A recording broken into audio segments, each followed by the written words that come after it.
Today's episode is brought to you by one of my favorite places to be on earth, and that's Gray Block Pizza. You know, when I was young, I liked being in Louisiana, and as an adult, I like being in Gray Block. And you can go to Gray Block Pizza, 1811 Pico Blvd, on the way to the beach in Los Angeles. Gray Block, get that hitter. Welp, it's still me, and I got something to say to you guys. And that something is Skillshare. All of us have skills, and all of us don't have a lot of different skills. Well, that can change in a heartbeat. And that heartbeat is Skillshare. Skillshare is an online learning platform with over 20,000 classes in business, design, technology, and more. You can take classes in social media marketing, data science, mobile photography, and creative writing. You name it, they've got it. The top 10 classes that this past weekend listeners have signed up for, I'm not going to name all 10, but I'm going to name a couple. Presentation Essentials, how to share ideas that inspire action. Sketch for beginners. And designing your own app.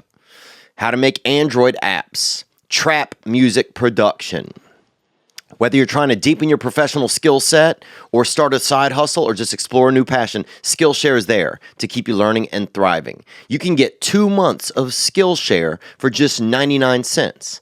That's right, Skillshare is offering this past weekend listeners 2 months of unlimited access for over 20,000 classes, just 99 cents. Why send your kid to college when you can send them to Skillshare.com/Theo? Again, go to Skillshare.com/Theo to start your 2 months now. Today's episode features a man who is swollen with joy. A man who's probably, when you think about men, probably one of the top maybe 9,000 men on planet Earth, I bet. He's a guy, you may know him from Mad TV, you may know him just from, people love this guy. He's basically a human Santa. He's he's that South Pole Santa. He's that sweaty bad boy. And he's known time after time from different podcasts. This is, no joke, the first time he and I have ever really had a conversation, because we don't even really know each other. We just seen each other in the hallway sometimes. And you got to see him in the hallway because you got to go around him. I mean, really, it's his hallway, and I'm just kind of waiting at the corner for him to pass so I can go down it. Ladies and gentlemen, one of the top 9,000 men, I think I said, Big Whitey himself, that honky donk, Mr. Will Sasso.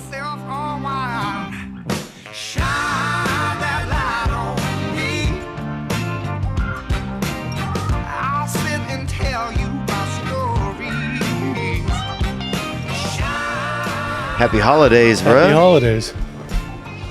You celebrate Christmas or don't? I do. Yeah? Yeah, I do.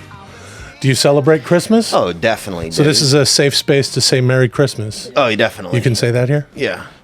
I started saying it again. Yeah, me too. You know what? Fuck people telling me you have to say Happy Holidays. No. You say it. I say Merry Christmas, Happy Hanukkah, because that's kind of what most people are. That's what's in the area. Yeah. I don't give a fuck if you have like blonde hair and a tiny little face. I'll still say Happy Hanukkah to you. Yeah, I don't care. Yeah, if you can't even read. When I was growing up, not a lot of people could read like they can now. So you had to, you couldn't really send a lot of Christmas cards. You had to tell people. You had to, tell them to their face. Yes. Like in our area, we didn't really grow up like in the, reading area, I guess, of the U.S. or some parts. I grew up in like kind of like a non-reading area. Yeah, more like a non-verbal belt. And we had, I remember one of our teachers tried to only teach us, they only had 18 letters in the alphabet. Dude. Wait, are we going? Yeah. I don't know, are we? Is this the Theo show? Welcome to this past weekend, guys. We got Will Sasso here. Hey, what's up? One of the probably top 200 or 300 men in America, maybe. Yeah. I made the, this past year I was in the, just edged out of the top 200, but I was in the top 300 men in America, yeah. And who do people a lot of times, who beats you out for that? Like, is there a guy you're always neck and neck with? Yeah, there's a guy named, Dale Fuzz, who lives in Kentucky. Oh, yeah. Who, he's a school bus driver, and he's a man. And him and I go back and forth a lot. We got a lot of the same type of man things. I can see that. D-Fuzz, dude. And bus Kevin, 161. Sometimes the bus drivers will get that horn, the horn from a rig, put in a bus. Put in the bus. Or if you're in Dale's case, he has one of those just this sort of thing, so he can work this arm because he's also the high school football coach. Oh yeah, of course. So but Dale's got it like that, and we both like smoked meats and shit. Oh, yeah. So we kind of go back and forth. And me, him, Kevin James. Oh wow, yeah, I could see that. Hovering around that 200 mark. Yeah. I'm always fighting for the 200 in Men's Magazine, Man Magazine. Top 200 men. Do you? Because you're kind of a bigger guy. If I look at I don't know. If I'm reading your name, it seems like we could be any size. I'm about 165 pounds. Really? Right now. No, yeah. you're not. I'm about 165, 170 pounds. Are you saving up weight for something? Yeah. I'm getting ready I'm playing I'm in the Dale Fuzz story. Oh, are you really? Yeah, we're gonna shoot the Dale Fuzz story. Yeah, that's pretty cool. It's independent, so we'll see. Who else is in it? See what happens. Well, Dale Fuzz has a cameo. Yeah. So he's playing a bus driver, obviously. Yeah. So that'll be fun, and it's me, him, Tony Collette. And, Harlan Williams. Okay, yeah, you read the Hollywood Reporter. Gary Buscemi, who finally gets a role after all these years, being in the shadow of his little brother Steve. Yeah. So it's gonna be a good flick. Yeah. I could see that, man. Yeah. Is there a movie that you wanted to be in that you weren't in? I probably would have. Well, maybe it was a little before my time, but I'll watch Apocalypse Now and think that Marlon Brando was pretty good in that role, but I probably could have, although I don't know, it would have been one or two, or not quite an embryo. I could see you in Coach. Have you ever seen Coach? The TV show? Yeah. Yeah. I loved that show, actually. Yeah. It wasn't one of my favorite shows, but I could always watch it. Yeah. Yeah. That was watchable TV. Yeah, it's gone a little bit on the wayside, man. Yeah, the first 25 years of that show were good. The past 17, 18 years of that show haven't been as good as the first quarter century. There's Coach there. There's Coach, yeah. Did you ever meet that guy? No, what's his name again? Dale Hansen, I think. Dale Hansen? That is Craig T. Nelson. Never met him. No, I've never met Craig T. Nelson. Wow. And the other fellow is Jerry Van Dyke, Dick Van Dyke's brother. Is it really? Yeah, the guy, the older fella. I met Dick Van Dyke at the Comedy Store one night. Really? Yeah, he was like 140 years old. He's amazing. That's him. Yeah, that's Jerry Van Dyke. Wow. Yeah, and Dick Van Dyke is amazing. He is amazing. I follow him or his wife on Instagram or Twitter. I can't remember. Mm-hmm. And I mean that to say he doesn't post, but his wife posts shit of him on his behalf, which is amazing. Yeah, because this is Rob Petrie, for fuck's sake. Yeah, Petrie. If you think of the old Dick Van Dyke Show, the guy's been around for 100 years, and he's and she just shoots little videos of him dancing and cracking jokes, and he's fucking more entertaining than he's on the top. Hot? He's on the top 100 man list. Is she a pretty hot lady? Is she a pretty hot? I think if you're a 100-year-old man, not that I don't want to be ageist, and I'm sure he could probably, probably does very well with the ladies. What's wrong with Chris D'Elia, do you think? Because what's wrong with Chris D'Elia? Fuck, I don't know if we have enough time. If you had to pick 6 things, dude, because I don't want to be mean. 6 to him. things. Yeah. Holy fuck! Let me just say right now, I'm keeping the Santa hat on, but it's hot as fuck in here. It's not that hot now. What happened? You said you were burning a candle, dude. I'm gonna die. Oh, what happened? What the we fuck had a guy in here who had Tourette's syndrome, and that has nothing to do with how hot. You left it is a lot of heat. Also, you don't know how to wear clothes. You would maybe be cooler. Yeah, I do not know how to wear clothes. If I learned a thing or two about wearing clothes, dude, black is a hot. That's color. all I wear. That's all I fucking wear. Well, right there, black. Dude. I like to keep it hot. So you probably got a lot of heat hibernating. What temperatures does your body run at, you think? Ooh, I don't know. Have you ever taken a steak and done a sous vide on a steak? Okay, so sous vide. Well, coming in it? Well, it's basically just preheating the fats and the meats together. You put it in a sous vide bag, and you can even get a special sous vide pot, and then you hang the little steak over in there, and it just sort of essentially, when you take it out of there, you could eat it like that. You wouldn't want to. Is it good? Well, then you throw it on the grill. So then the inside, so you don't have a steak that where the inside's cold, but you're outside. I mean, if you're me, you like it Chicago or Pittsburgh style. Oh, yeah. Charred on the outside, rare on the inside. I like it Pittsburgh style with a little bit of pink eye on the edge. Yep. You know? That pink eye, that ripple, that balloon knot inside. Oh, dude. So if you do the sous vide and then you throw it on the grill or in your pan. Yeah. And so the outside's all. So sous vide is about 180 degrees Fahrenheit, maybe 181. So yeah, I can just I could just put a steak between my legs, run my just fucking around. What is wrong with D'Elia? No, he's good. Wait, hold on. Let's think of Yeah, something. I guess he's all right. Let's think of. Well, what's wrong with Brian Callen? Yeah. Brian's strong for a little guy, for like an older guy. Yeah, he is. He's a very strong 63-year-old man. Damn. Dude, he has to be worrying about existence, you know? Yeah. Yeah, he must be worrying about his mortality. I'm 43 years old, and I have those sort of things where I'm like, oh, I'm staring at mortality going, I literally shouldn't eat that. Wow. Because I could go to sleep and not wake up again. Really? Well, why not? Why not? Crazier things have happened. And what kind of items are those that that you have, you having those, kind of dining fears of? Well, if I have some of my pals over, we're just going to hang out, order a pizza, watch a movie, seems innocent enough. I'll look at that, third or fourth slice of pizza, and that'll be the waypoint for me. That'll be the where you got to tone it down. Does it feel weird walking over to a pizza box for the fifth slice? Does it feel weird walking over to the pizza box for a fifth? No, I think once you get past 3, then you're not worried about your own. If you think about your own mortality in pizza, then every walk to the pizza box. Oh, really? Should be. Yeah, but then your friends leave and there's those 1 or 2 slices left. And what do you do with them? You throw them away, would you? What are you going to do? You going to throw them away? I don't know. You don't want to throw them out in the cold. That's what's wrong with D'Elia and Callen. Oh, yeah. They're pizza ignoring motherfuckers just like you. I bet you just don't give a shit. Oh, I haven't eaten this year. I bet you're one of those motherfuckers that has like a pizza box in their fridge. Oh, yeah. Don't eat that. It's old. Old? You dick. It's been in there. That shit's been in there a week and you didn't eat it? I'm going to force you to eat it now. Yeah, those guys are really wild, man. Those guys are assholes. So, dude, we don't even know each other. No, we don't really know each other. And it's awesome to be here to actually, this is the most, actually, your audience is witnessing the most that we've spoken together as far as this goes. Yeah. And once we're finished, this will be like 1,000% more than we've ever spoken to each other. Yeah. We've really only seen each other through Brendan and Brian over here and Chris. And you were a Mad TV, you're an improv artist. I know that. Yeah, I was, just acting on, stuff. Yeah.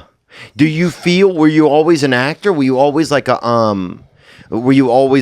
class clown, or what were you? Like, what was, because some people get into, comedy, they're class clowns. Some people, they're writers and they think of it. Some people, come at it from more of like a creative space. Like, what was some of your stuff? I was a class clown. Really? Were you a class clown? I was, but just verbally. I didn't do any, I wasn't, doing anything physical. What do you mean? I would just verbally say something like, like somebody would be like, my mom died. Like the teacher one time was like, my mom died, and I was like, prove it, and, but I would never get up and like, juggle or show my asshole or like that. Yeah, well, class clowns, I don't know if showing your asshole. When we were kids, I've got some years on you, but generationally speaking, when we were younger, it was okay to get up, stand on your desk, and show your asshole to everybody. Oh, yeah. That would have been funny. Now you're going to have problems because it's just a much more PC time. We had a dude, Mr. Patrick, he'd give you $20-$40. He'd walk about 60 feet from you, show you his asshole. As long as you looked at it, you kept the money. That's fucking amazing. And is that pedophilia? I don't know what that is. That's art. That's an ATM. Yeah, that's kind of art. Yeah, that's an ATM, dude. Yeah. Definitely, dude. That's amazing. That's ass to money, dude. But yeah. And as long as he'd kind of look back once to make sure you were locked in, dude. That's and I didn't incredible. feel like it, I didn't like watching him take his belt off, but I didn't mind seeing his asshole from far away. Who gives a fuck? It's just another man's asshole at that point. Back then, pedophiles were pedophiles. Oh, yeah. You knew if it was a pedophile. Yeah, they had a van. They were yelling, I'm a pedophile. Yeah, that's right. I'm a pedophile. But a guy showing his asshole from 60 feet away. Yeah, what is that? Be kind of hard to fuck with that in court. Yeah. How far away was he? 60 feet. Prosecution. He's approached the bench. He's wasting everybody's time. He fucking showed the kids his asshole. How far away was he? Different times, man. Let's have a look at the security footage. Dude, we had a dude I remember in the woods, and we thought he was he said he was a private investigator. He was a peeping Tom. He Really? was out there for like 2 months, yeah. And finally, we're like, oh, this dude's just looking at everybody's ass through the windows and tits at night. Right. This dude's just out here hunting single mom fucking nipple at night. Yeah, if you had a camera on him late at night, you see him prying his asshole open to no one, and that's a real freak. True, dude. Yeah. We had a guy. See, I grew up in a small town outside Vancouver. Oh wow, you're Canadian. Yeah, I'm from Canada, and it was kind of a that's awesome. Kind of a country ass town called Ladner. Beautiful, beautiful place, surrounded by like. There's the water on this side from the Fraser River, and then it's just all farmland. So the water's cold, huh? Oh yeah, very cold. Not in the summer. Yeah, you can go swimming. Yeah. But you wouldn't want to swim anyway. It's gross. Yeah. But because it's a river, so there's all. Oh yeah, dude. Fish shit. That's how I got pink eye out there in Pittsburgh. That's what I was that's how you about. like that steak. The Monongahela, son. Oh, dude. My buddy got a blowjob. He used to be the Pittsburgh Parrot. He got a blowjob in an abandoned swimming pool on the south side, in an empty swimming pool. Friend of mine. Anyway, in Pittsburgh. Go on. No. But we're talking about Lad. I would have loved if that story just ended with my buddy got a blowjob. Yeah. Anyway, go ahead. Ladner was this sort of country town, and there was a pedophile. Oh yeah. His name was Albert something. Oh yeah. And it was in Harbor Park, where there was a bunch of just feral bunnies and rabbits and hares and jackrabbits and shit. Beautiful. And he was in there in a tent, as the lore dictated.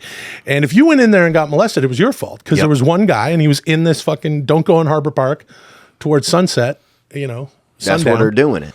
Yeah, that's where it's all happening, because it was a more innocent time.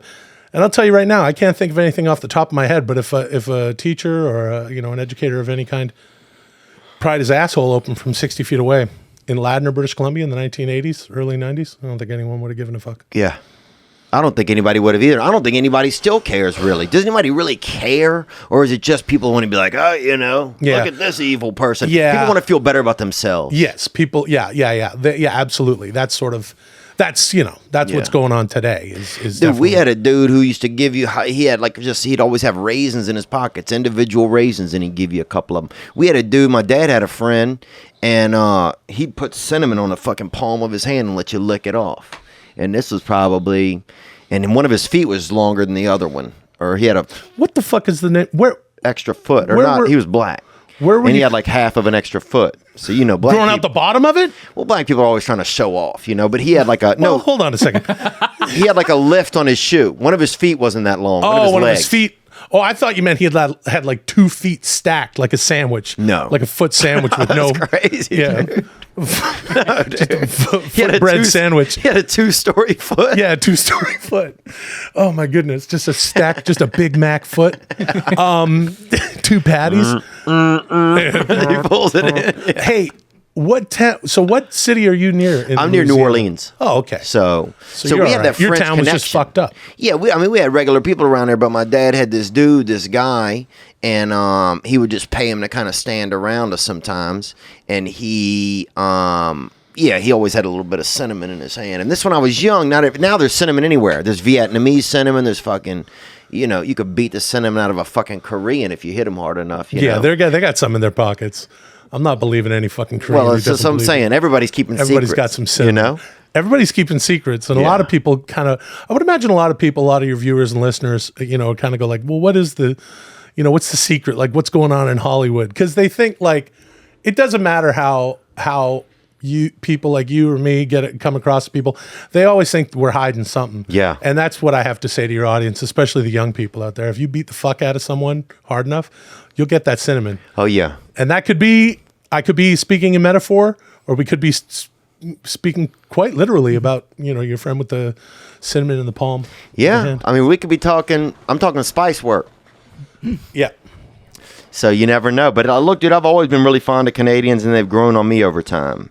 And I wouldn't mind in the next life, or if things get a little hairy here, a little more hairy in the U.S., I could move up to Canada.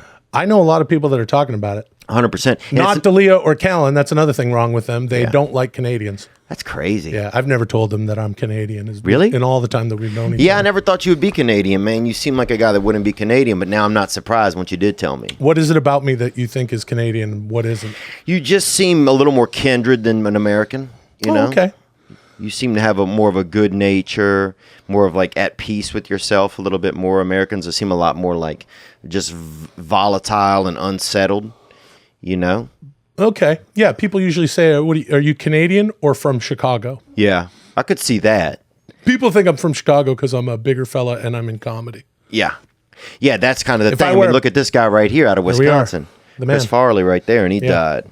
And did you ever do drugs and alcohol? No, I never got into. Well, I drank. I could drink like a piece of shit with my buddies, you know, growing up. I actually haven't had a drink in a long time, but I just recently, about a year ago, reintroduced some red wine. Ooh. Yeah, I hadn't had a drink in like 6 years, but I never. Now I know that you've gone through the yeah, I don't drink. Yeah, and I agree with that. As a matter of fact, I got there just kind of, you know, I never really. It wasn't something that I did too often, drinking.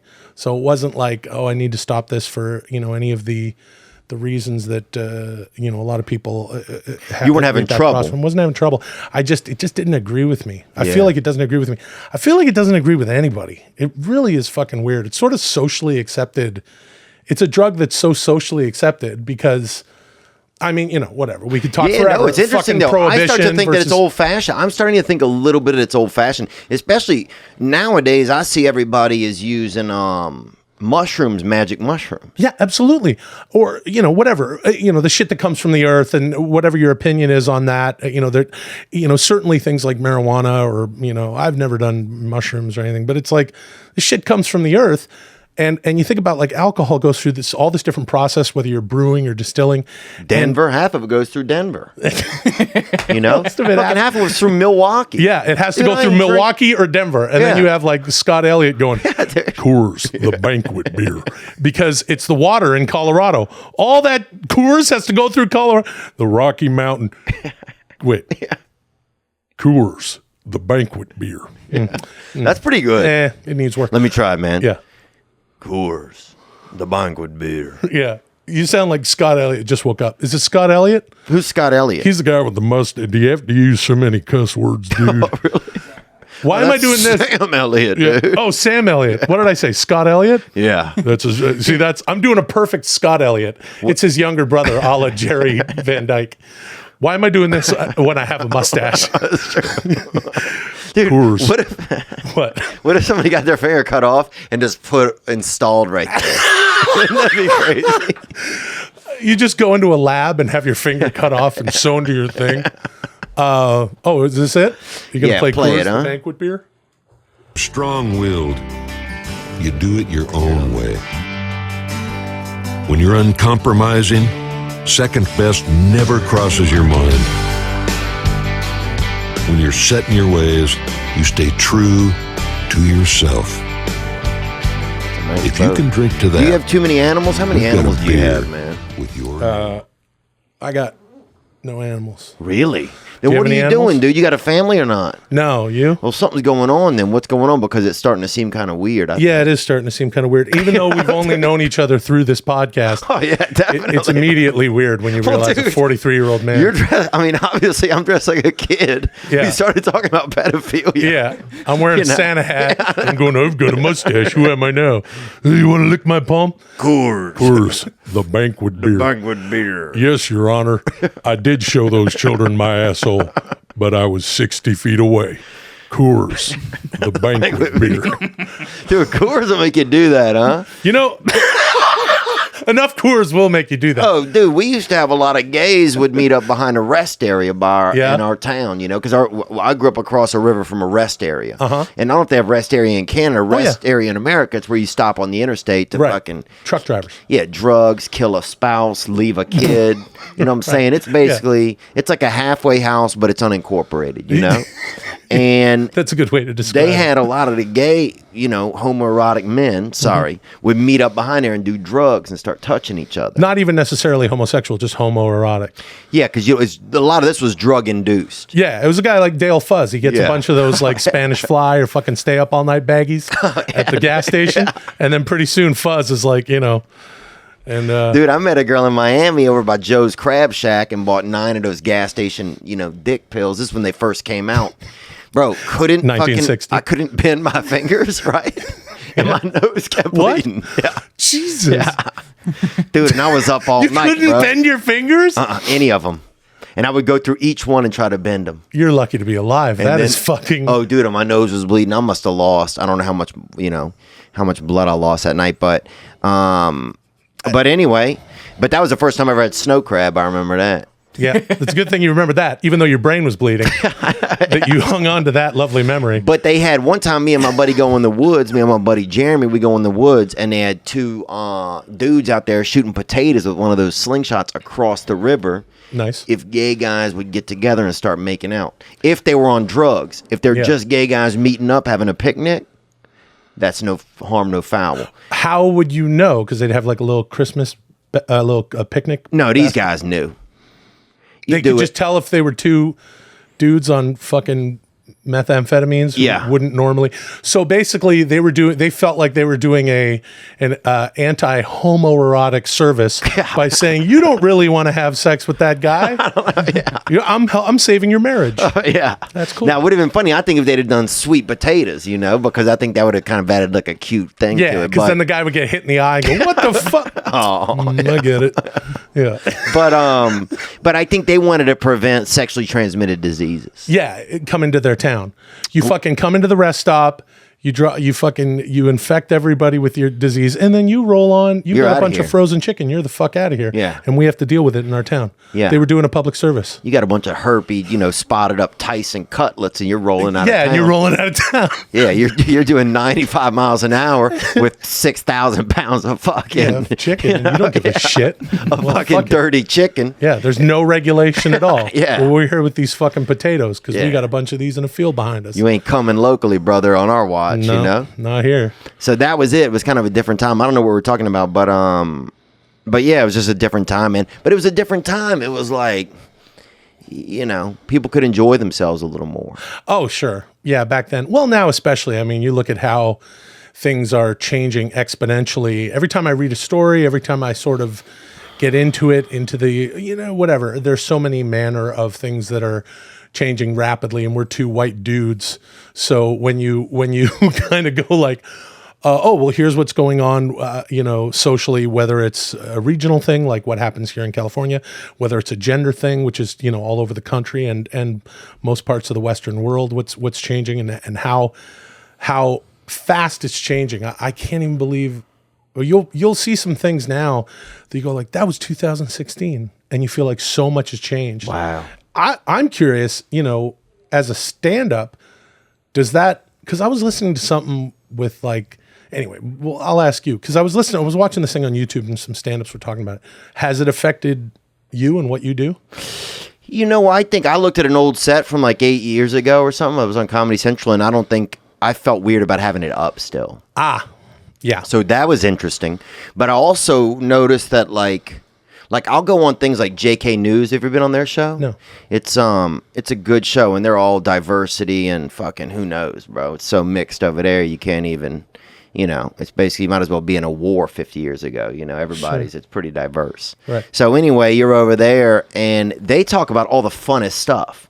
They talk like we used to talk 15 years ago. Well, I kind of feel like it's only Hollywood, and these are LA people. These are Latinos, Koreans, Asians. They don't give a fuck. They don't give a fuck. They have fun, and it's a fun show to be on. They're not minding their P's and Q's. No. It's only when I get into like this side of the tracks, where in Hollywood side, where it's even and whatever. I mean, I'm not the first to say this, but it is a lot of fucking white guilt. There's a lot of white people or people who are of the, I don't even know what you would, I don't even know how you would label the culture outside of saying just PC, or you could say like, you know, lefty or whatever the fuck you want to say, Hollywood left, whatever, that are, you know, that are mostly changing that. But when you think about just being able to cut loose, regardless of what line you're on, what side of the line you're on, it feels like, I mean, when I got here to LA, it was like,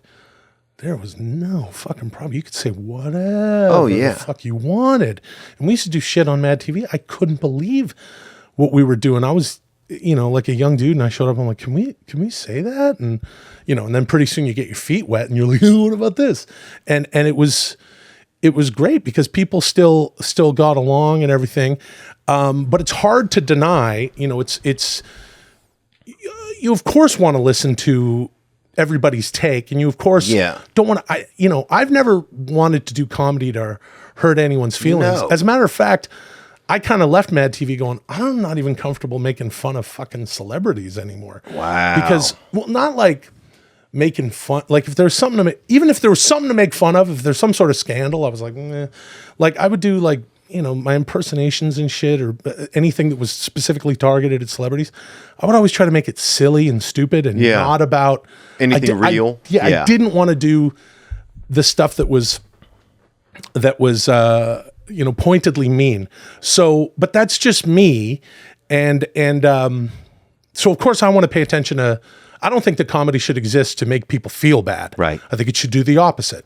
So you can't help but or I can't help but kind of pay attention to people who are like, well, that's fucked up and that hurts people's feelings. But I'll listen to that shit all day long. I'm already not very offensive. I'm not very offensive at all. And most of the work I do, most of the shit that I'm doing 9 to 5 is acting anyway. So, I mean, right. So you could, you can always behind it. But nowadays, the stuff that if I'm working on something, creating something, and developing something, it's like it comes into, it comes into my mind. But it's.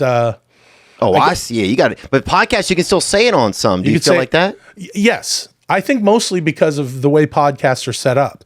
No one's really going to go through. I mean, right now it's still the Wild West. Nobody's really going to listen to them. No one's going to listen to an hour and a half of a fucking podcast and pick out the. And I actually was listening to. I was watching something that was making me laugh,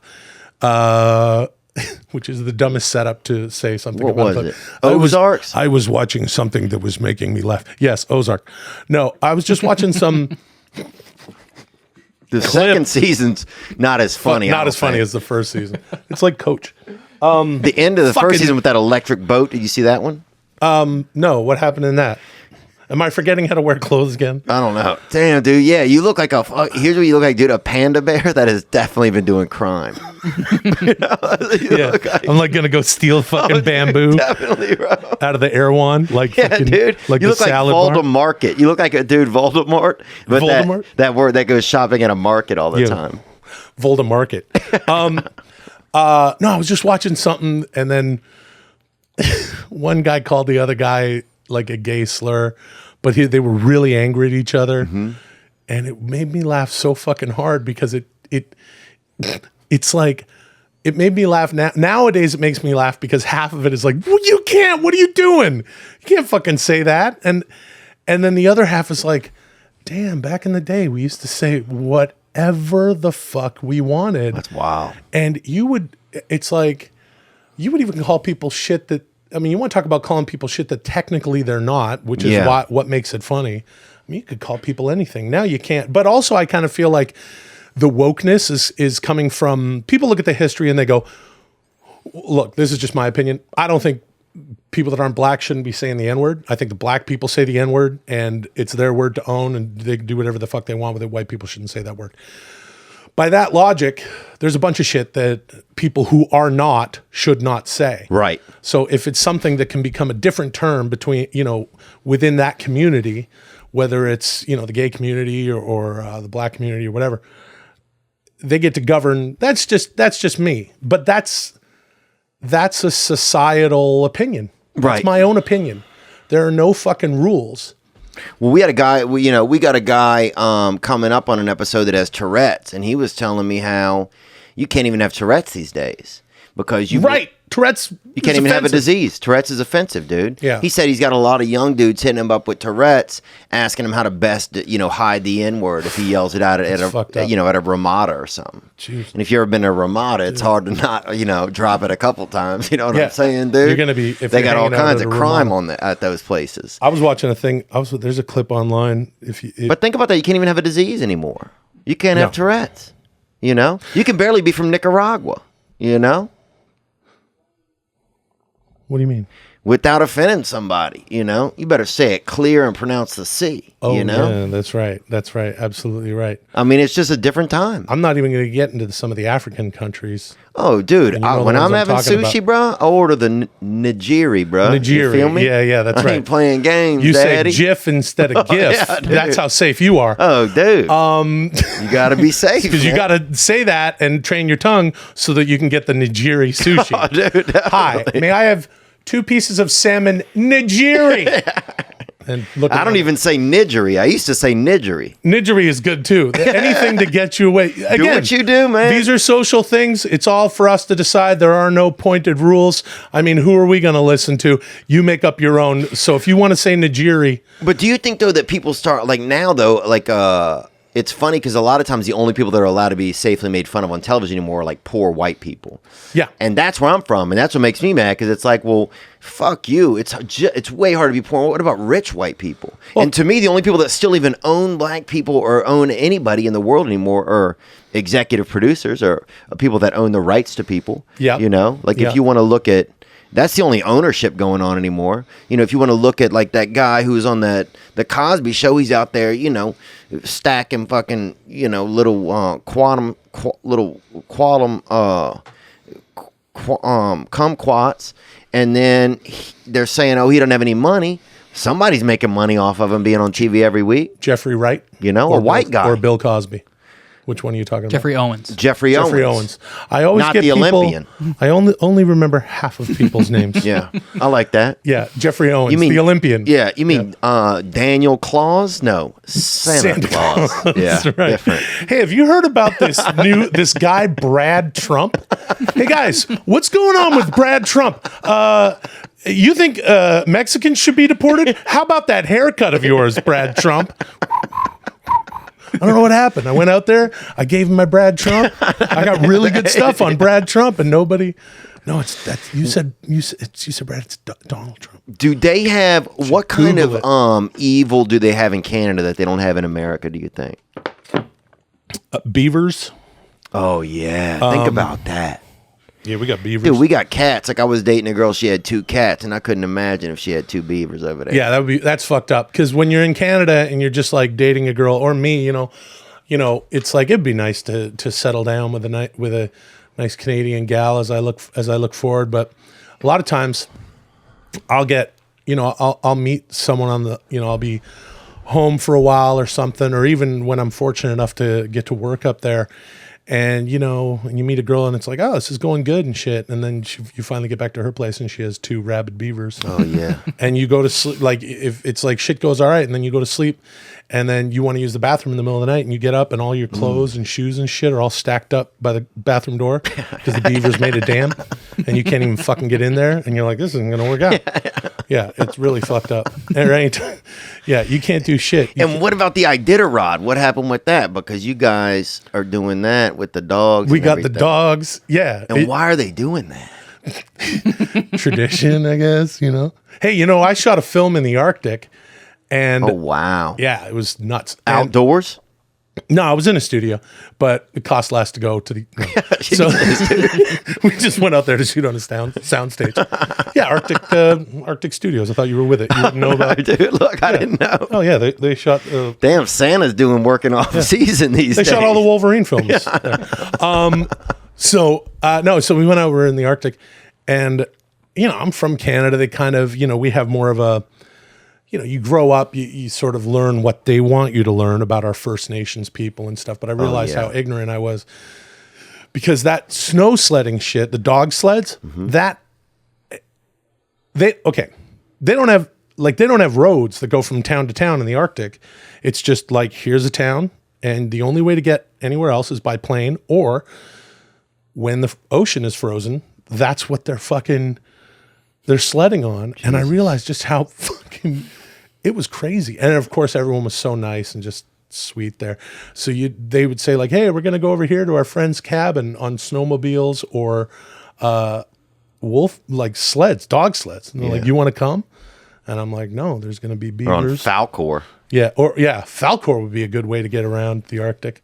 You really went to the Arctic? Yeah. Were you shocked by it?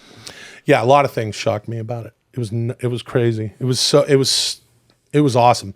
It was a very interesting place. There's definitely a magnet in there. We were in this town, Iqaluit, which is the capital of Nunavut, which is the Inuit territory up there. Nunavut, Inuit. Dude, it sounds like it was a world like away. Something you want nothing to do with. It was gnarly, but there was like cool shit. Like this dude Matty owned this fucking barbecue joint, and he was like from Quebec, so he had like a legit barbecue place with like, they had all sorts of salmon and all kinds of stuff. Yeah, but they also had like beef and shit. He was flying it in, and he let me borrow a minivan for a while I was there. Do you think, a lot of people, sometimes when I see people in Canada, it seems like they don't have anything to talk about? Well, that's because you're American, so they don't want to talk to you about all the Canadian stuff. Yeah. I could be a liaison into Canada for you. For example, a lot of people in Canada, a lot of people think that Canadians are polite. Mm-hmm. Not true. There's a lot of asshole Canadians. Wow. But they'd only show themselves as Canadian assholes to other Canadians. Oh, wow. Actually, and this is actually well documented, I think. Like, they say people in the South, so you can confirm or deny, like the whole, they'll be like nice to your face, but then, oh, bless her heart, it's this and that. So the sort of, that's Canadian.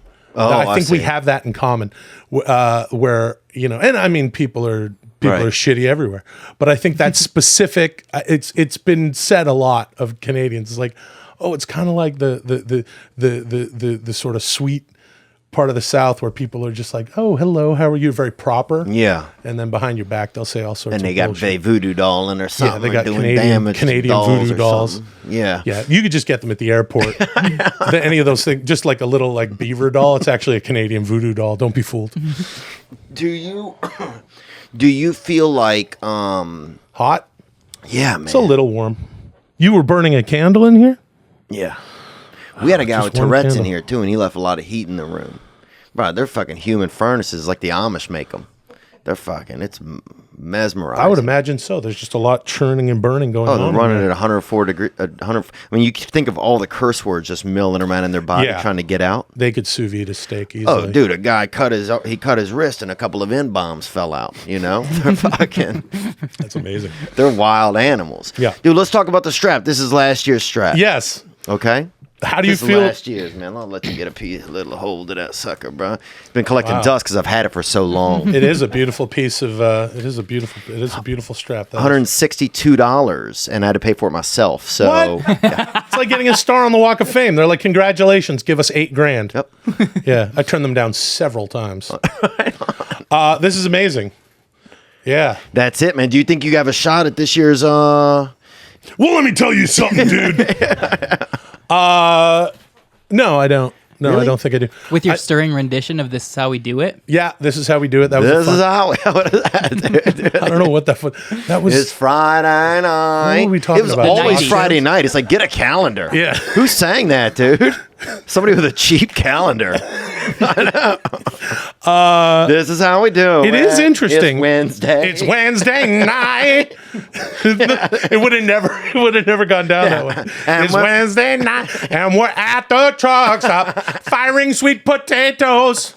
And you're not really gay. You're cheating on your wife with another dude because you're high on dick pills. Drug-induced homosexuality. Fingers can't bend and your nose is bleeding. Feels so good. It feels so good along this interstate tonight on Wednesday. I think it's between you and Chris. I don't. What are you talking about? I think Dalia's got it.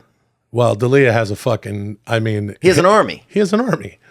Yeah. It's like us, Yeah, Yeah, he has a cult. Who gives a fuck? He has a cult. It's like I'm William Wallace, or not William Wallace. I'm Wayne Wallace, Wayne Wallace. A couple of brothers and a couple of bad Asian bitches helping me out on the side, Wayne Wallace. Yeah, dude. Sons of Scotland. You know what I'm saying, boy? Yeah. We got a couple of bad bitches right here. Yeah. My boy Petey right here. Let's fucking turn this bench up. That's a good Scottish accent. Thank you, dude. I've done Scottish before. Yeah,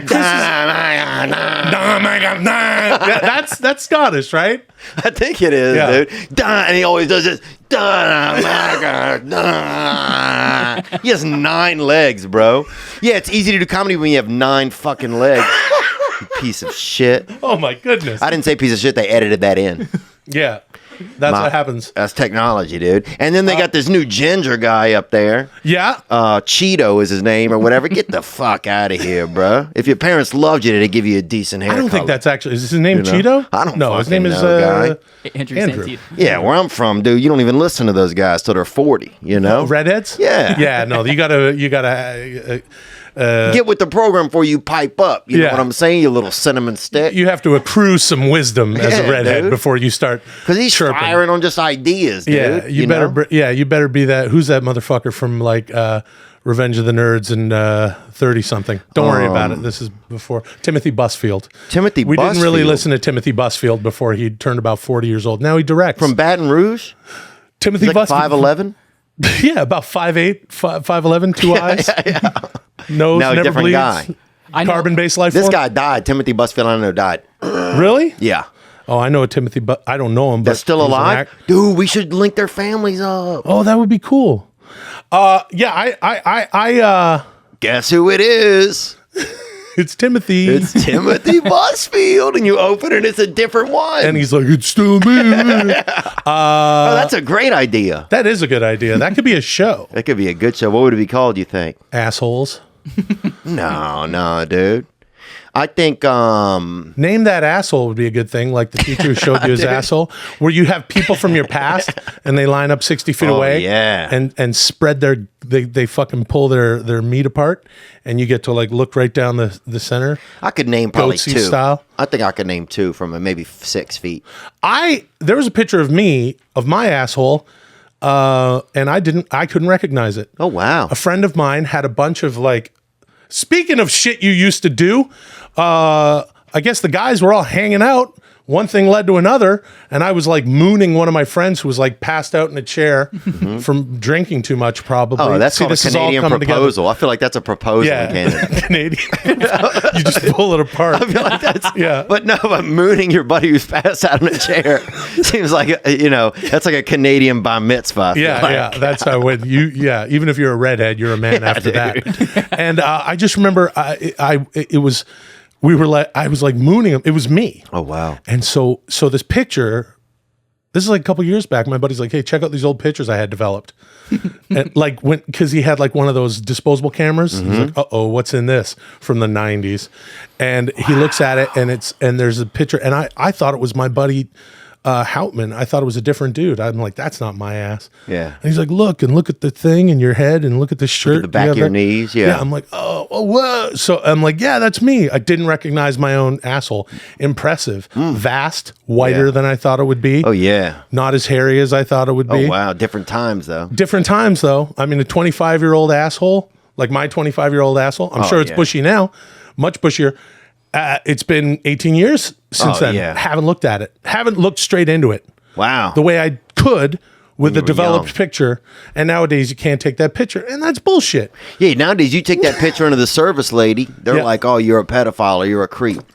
Yep. If there was still photo developing places and you brought that in, you'd be in. You got to get your asshole drawn now if you really want a quality shot of it. Yeah, if you want a beautiful picture of your asshole, you'd have to visit a portrait artist, and they'd have to probably sign an NDA. What's next after everybody's doing butt activities now on the internet? What's next, do you think? What's the next orifice? Because we're running out of spots. Yeah, we're running out of holes. Yeah, we're running out. But with all the body modification shit, we might come up with new holes, like pierce some new assholes. You think? Yeah, maybe like a new, like a hole.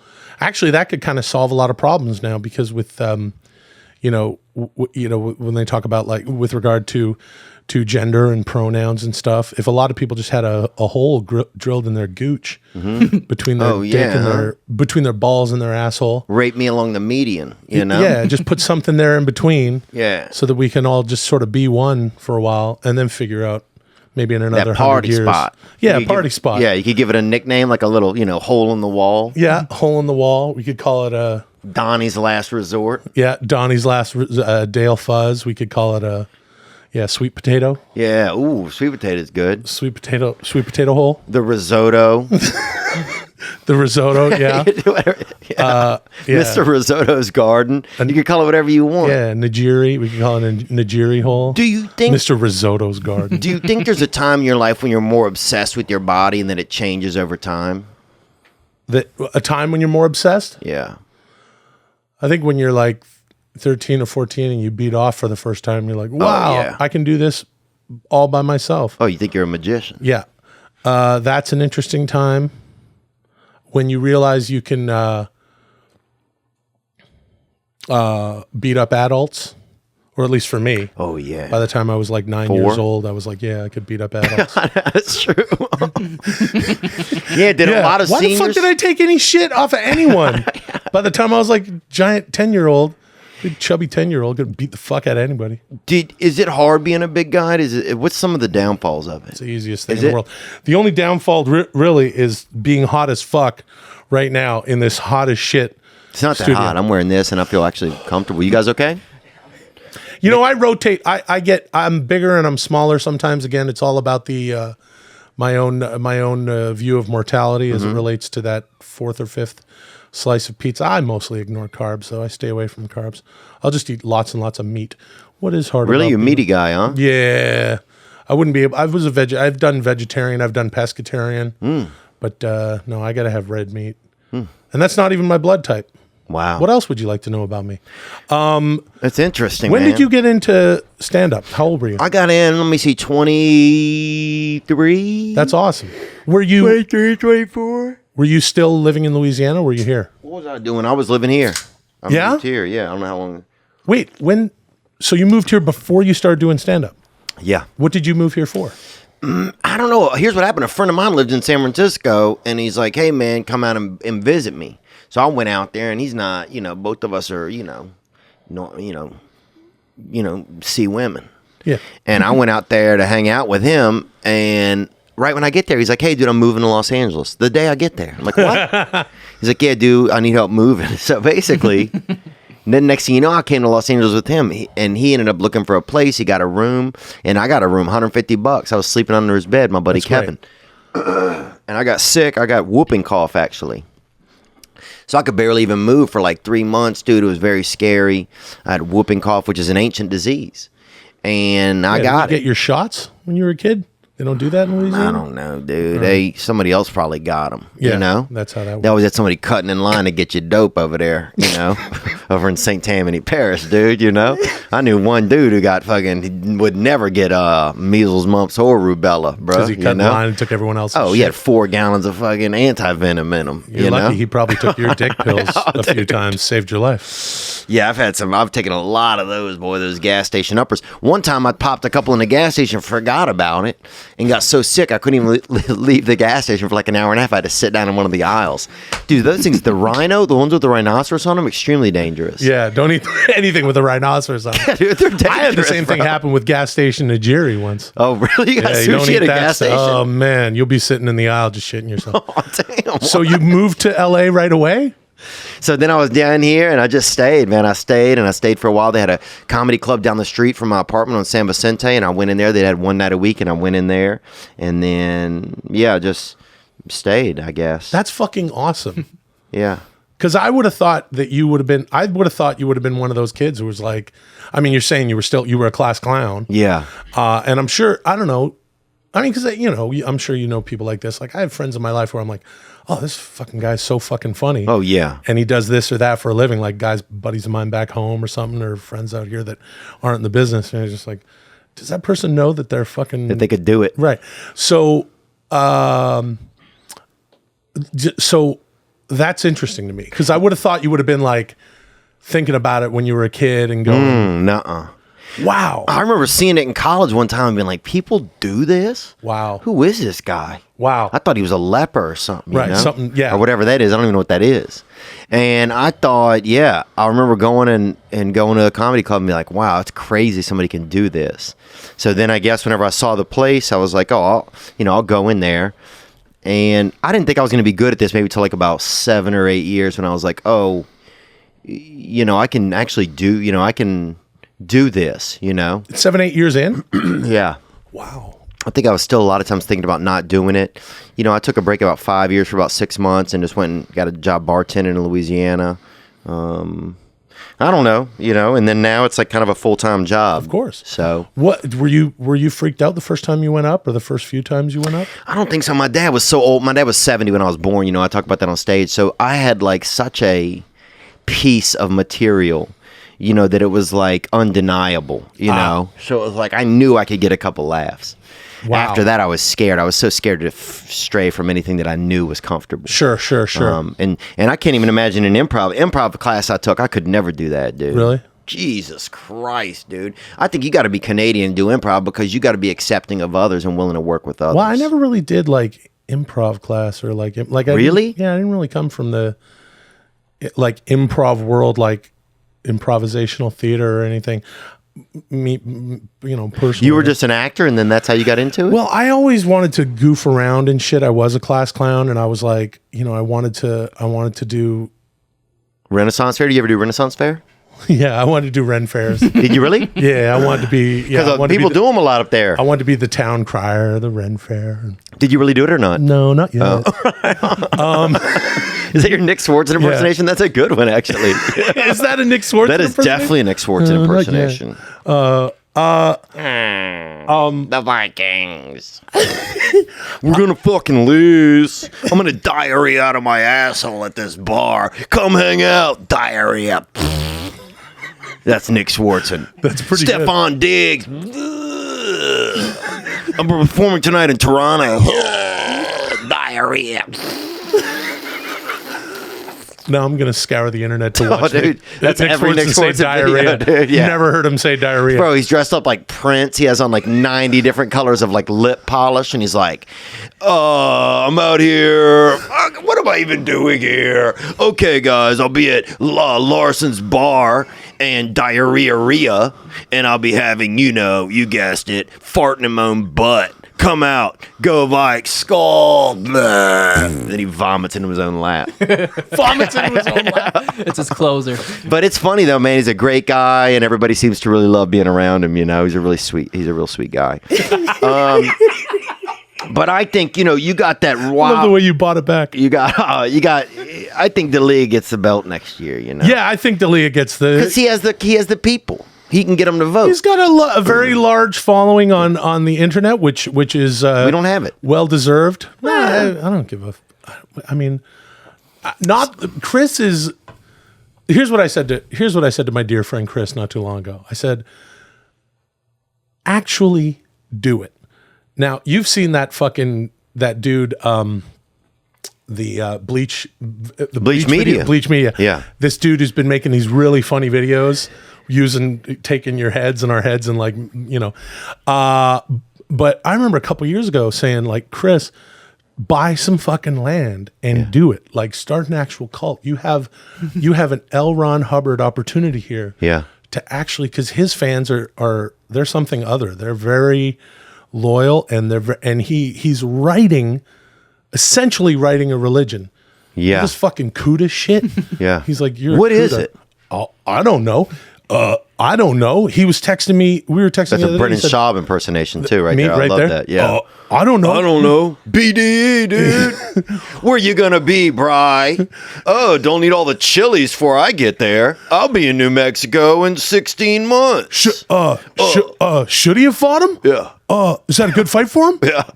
I don't know. Yeah. Hey, how about this? Don't fight that guy. I don't know anything about MMA. Don't fight that guy. Fight this other guy. Maybe that would have been a better. Yeah, I do marketing, bro. Black Rifle Coffee. BDE, dude. Sounds like he's got some BDE. Blah. I ain't mad at you. Yeah, you did. Where you gonna be, Bri? I'll be in Milwaukee. You can mix it with Nick Swartz and Oh yeah, just dude. but I told Dalia, like, start an actual cult. You're writing this stuff. Kuda, like I said, we were texting and he goes something. I told him that I ordered these shoes or whatever, and he was like, I sent him the picture of these shoes, like, because I have 7 pairs of shoes, right? Yeah. He's got, like, too many shoes.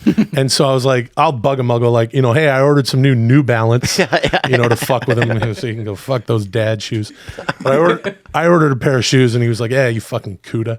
And I was like, don't do that to me. Don't say that to me. First of all, I don't know what that means. Like, I don't know what your dumb thing. What does it even mean? What is it? What? Does it? So he sounds like a fat girl, like stuck in a wishing well, And they, what? like a real big girl stuck in a wishing well, and they throw a ladder down to her, and they're like, "Here's a ladder," and it's like the little bittiest ladder, and she's like, "Is it though?" Oh, she's really mad down there. We gotta get a bigger ladder. She's doing a Crystal Leah impersonation. So then he told me what Kuda means, and then I said, well, then you're a Kuda. Yeah. And he got really, really upset. He goes, no, I'm not. Take it back. And I go, nope. He is a Kuda, isn't And he? I was like, you're a Kuda. He goes, no, I'm not. I'm like, well, what the fuck does he mean? You can't even tell me what the fuck it means. Yeah. Then you're a Kuda. You're a fucking, you're a dancer. A salmon. I don't know. Yeah. All these different, a mun. Yeah. Not the first, not Bera, just Kuda, not salmon. A mun. Mun. Dude, he's like a leopard kind of that, isn't really being a leopard and is doing other shit and kind of bothering people. That's what I think. Well, I would like for him to bring out the leopard, because I know he's the romantic jaguar, and I would like for the him. romantic jaguar is fucking good, dude. That's a this good thing, moniker. Yeah. I watched that like 6 or 7 times. But I would like for him to start an actual cult. He doesn't have to go like wild country style. It doesn't have to be Oregon. Colorado would be a good spot. But he wouldn't would he even show up, or he'd probably have Lenacci shot up. Lenacci. That fucking guy who's basically a blood donor for him. Lenacci's basically just like, if Chris needs a kidney. It couldn't be about the comedy. It's got to be about the guy has decent plasma levels or whatever. Yeah, because there's no reason he's carting that guy around. No, yeah, I would wait. If I were a betting man, I'd say they have the same blood type. And definitely. He got Lenacci checked out like what's her face did in Big Lebowski. He's got type O, I bet. Is it O? I think Chris could worse, bro. If Chris had an actual cult, and he bought some land, let's say in the Arctic, and he went up there like every 3 months, like 4 times a year, did a fucking show, showed his new shit, and then just, otherwise people are gonna be sitting there freezing cold out there. They're gonna be excited for when he comes, and in the meantime, they can dog sled around. He can send them videos and stuff. Yeah, you can send him videos. Hard to download shit in the Arctic. Is it? Yeah, the Wi-Fi, the internet speeds are not very good. I could see that. Yeah, but and then he could just come out there every 3 months, do some stand up, and fuck everybody. Yeah, that would be. I mean, that's what I'm saying. Have a cult. Have a real. Well, it is a. Would you join it or not? I wouldn't mind. He'd charge us to join it too. I would probably with a meet and greet after. I wouldn't mind being like a high cardinal or something like that, and then like maybe turn on him Game of Thrones style. They kill you up there though. Second he leaves out of town, somebody's fucking hitting you in the back with a hatchet. Kill me fast. Yeah. Do you feel like somebody that'll get murdered or die of natural causes? Honestly, I don't know that I'll get. Gee whiz, I hope I don't get murdered. I don't think I've given anybody reason to murder me, although that shit can happen pretty randomly. We had Chris Hansen on here, and he said that one of the most random things you notice is that just you don't ever know. There's no real rhyme or reason to people getting, if somebody molests a kid or if somebody gets murdered. Yeah. I would love to die of natural causes, hopefully not because of something I ate and then went to sleep at night thinking, this fucking calzone is going to kill me. You think you deserve to get murdered or deserve to die of natural causes? Who's to say? You. I don't get to decide that. But I'm asking you, which one do you think you deserve? Would you be shocked? Like here, right now, if some guy walked up and punched me in the face, Yeah. it was like, you know what that's for, motherfucker. Yeah. Would you? I could think of a couple things. You could think of a couple things. Yeah, it's almost crazy you could do that to anybody. You're like, Yeah. you know what that's for, motherfucker. People have reasons to do all Walk sorts off. of shit. The guy's like, whew, at least that karma came back fast, Yeah. That's it. I mean, I would want to ask again. Maybe this is the Canadian in me, but I wouldn't mind sitting down with the man after he punched me in the face and ask him why he did that. Why did you do that? Yeah. I got punched right in the center of the. I got punched right in the center of the face once, and it was a few times in my life. But as you get older, when you get punched in the face, I was probably in my late 20s. This guy punched me right in the face. What kind of guy was it? He was a guy. He wasn't a. He was, I would say, based on my size versus his size, he was taking quite a risk punching me in the face, which you have to respect that. So I grabbed him and I thought about it for a while. And then I made him apologize to my friends. He was being shitty to some friends. He was? Yeah, and then he punched me in the face. People are irrational. But so long as you can talk to them, Yeah. I held him firmly, though. I tried to... You let him know. Yeah, I was like... You put the Lord in him. Yeah, I put the They used to have a thing going through the southeast and stuff, and I don't use this kind of terminology, but this was back in the day called fag fist fights, right? And it was gay guys. It was all gay guys running it, and they would put a boxing ring in a bar, and gay guys would fight, and you'd bet on them. Would they sort of give you a backstory, sort of like 24, where they would be like, here's why this guy's mad at this guy? Like dun dun dun, like that court show. Dun, dun, dun, dun. Well, just a little clip package. Like yeah, Griffin can't believe. Like if you watch UFC, they give like here's the beef, or they were working on like. I think you just Nobody in the bar was listening to what they just assumed these guys. But that's what's exciting. Then you pick who you're rooting for. Yeah. If you don't do that, then it's just based on their outfits. That's a good point. Who gives a shit? Griffin ate all of Randall's cereal. They're gonna figure this out tonight. But yeah, dude, they'd come and people would bet on them, and then you could get pictures afterwards and stuff. Different times. Different times, man. Different times. Would you ever do any road work, any vaudeville type stuff, or do you think the road would kill you? Oh man, vaudeville type stuff, like what? Like get out there, be a carny, not carny, but high end carnival. High end carnival shit.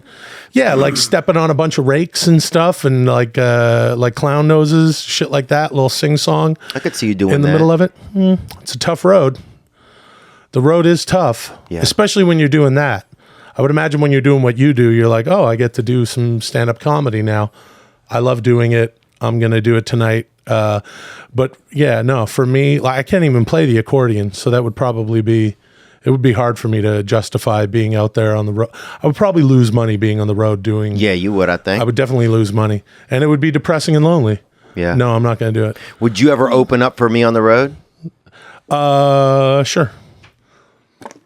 Wow, that'd be cool, huh? Wouldn't that be fun? Hey, thank you very much. I did, I would open up for you too, dude. Oh, cheers. Well, I don't really. But when you put together a stage show, dude, I could see you having a stage show, a musical. You know what I'm saying? That would be fun. It's interesting having friends. Now we're friends because we've spent this much time together. Right. Again, if you're just tuning in, Theo and I are establishing our friendship in live podcast form. This is as new media as it fucking gets. Truly. Like if we like do more stuff, become buds and shit, then people will be like, oh, you can fucking watch them. You can literally watch them become friends in 2018. Like here's the date and you can watch it now. I do, having buddies like, Chris and Brian, Bobby Lee, who I've been friends with for a long time. I do. A stand-up is such a much different thing than what I do and what so many people in the business do. It's such a specific thing. But I will say, it's like I kind of feel like, I've said this to Chris and Brian. I feel like it's an art form, really, truly, because I'm a fan of the stand-up that I like to watch or whatever over the years, and porn stand-up. Hey. I had all the albums and shit growing up. We had like George Carlin and fucking Pryor and the guy, the rapist, and like Gilda Live, like Gilda Radner. Oh, I got to listen to that. Yeah, Robert Klein. And Oh, and all yeah, sorts of yeah. shit. You ever hear of Steve Jerry Martin. Clower? Jerry Clower, no. Oh, you got to listen to him. Jerry Clower. He's one of my favorites. Okay. Yeah. But I feel like it's an art form under siege, especially now because it's experiencing a big resurgence over the past, handful of years. What does siege mean? Well, I feel like here's how I feel. If you're an actor, somebody needs to let you do it. You know what I mean? You have to get through an audition. I mean, you can go and make YouTube shit and do whatever. But if you want to be an actor, you have to earn your spot here and there. Actors have to audition all the time or have some sort of momentum or name or whatever. So if you want to start out in acting, somebody has to let you do it. If you want to be a musician, you have to have some musical talent or you'll be found out and chewed up right away. And I'm literally thinking about it in the most rudimentary way. Like when I was a kid, a lot of kids wouldn't play hockey in my town because their parents didn't want to pay for the fucking equipment. Wow. You know what I'm saying? So musician is like, you need equipment. Right, you need equipment. In comedy, you just need this microphone, which I'm pretty sure is provided. You guys don't have to bring. Yeah, they have the I'm mic there joking, of usually. course. Yeah. So if you go to an open mic and it's like, so I kind of feel like a lot of and I'm not saying this as somebody who knows what the fuck, I'm saying this purely as an audience member to stand up. When I see like total bullshit and then and this is again, my opinion, strictly as an audience member. And I will draw that line. I like to enjoy and just, not be a comedy head about it. But if I go watch stand-up somewhere and someone's fucking just bullshit, then the next person is great. And then it's like bullshit, great, bullshit. It's like, the fuck? Can we get them out of here and just have this? And I feel like there's just the way that stand-up comedy is set up. There's just too much. There's so much fucking. Yeah. I'm getting super passionate about it, but it's true. It's true. I mean, and There's a lot of bad stuff, man. I mean, and I'm not asking you to get into that because I feel like no, it's fine. I feel love like talking about it. I can say it because it's not my bread and butter. It's not what I do at all. So far be it from me to like go, look, I've been doing what I do for a really long time. So anytime I've done some stage shit, like some stand-up-y stuff, it has to be just like a bit. And, so like, I used to do a character that we used to do on the podcast I had with Brian and Chris what kind of guy was it? It was basically a stand-up guy. Like a sick guy? Like a what? Like a guy that was sick or something? Yeah, he'd take too many dick pills and his hands were straight. Really? He would come out there. It would just freak people out. No. That was in West Palm Beach. That happened to me. What? Yeah. I think you talked about this earlier on in our friendship about 25 minutes ago. Yeah, my bad. So, no, I used to do this guy and we did it on the 10-minute podcast because it was like, oh, here's a funny thing for like something to be. The bit was like, oh, he's a former open micer who is hey, I'm just gonna sit in. You guys do your thing, and I'll sit in. And they go, and because we would do bits from Schenectady. So, what? From Schenectady. From Schenectady, right. And this fellow, and his name was David Greco, and he was just like this guy, hey, what up? And so they would do their thing, and they'd be talking, and he would go, hey, what's going on with that Britney Spears? She shaved her head? It's crazy. Yeah. And they're like, dude, that happened 10 years ago. Like, shut the fuck up unless you have something good. Okay, that's the bit. So, haha. And then I was like, oh, maybe I'll do it live. So I did it a bunch of times, and it was kind of fun. But it was always a bit. And I kind of feel like someone like me has to come into it sideways doing like a bit or else because I don't like it when I see man. What? That could be worked out, man. What do you mean worked out? You could figure that out. You could have somebody doing, playing the straight man on stage, and then you fit, I would just love to see you on the road, taking it to the streets. Oh, that's interesting. I really would in some form. I think there's got to be a way because people just love you. It seems like everybody loves you, and it seemed like it would be nice if people could see that.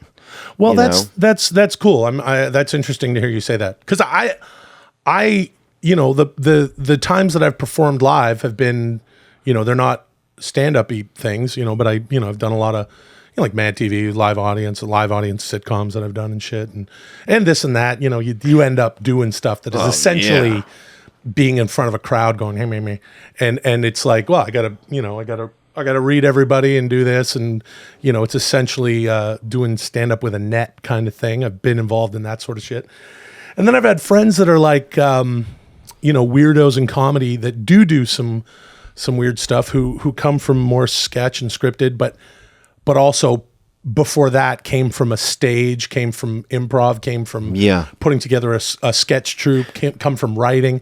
And they go, well, if you don't want to do that, you could do, like I have one friend of mine, he's like, oh, well, when I do a live show, like I come out and I have like a guy who plays a stand-up bass and it's weird, and I got a song. Put a package together. And Dude, I remember when I had 15 minutes of comedy, I would go to colleges. And what would I do? Oh, and I would show up the day before. I would shoot like a cribs with like the principal of the school or like a fraternity. That's funny. And I would go to their place and like shoot it all and then edit it together that night. So that was like and I would do interviews around campus. Like, I heard they're allowing guns on campus. What do you guys think? Yeah.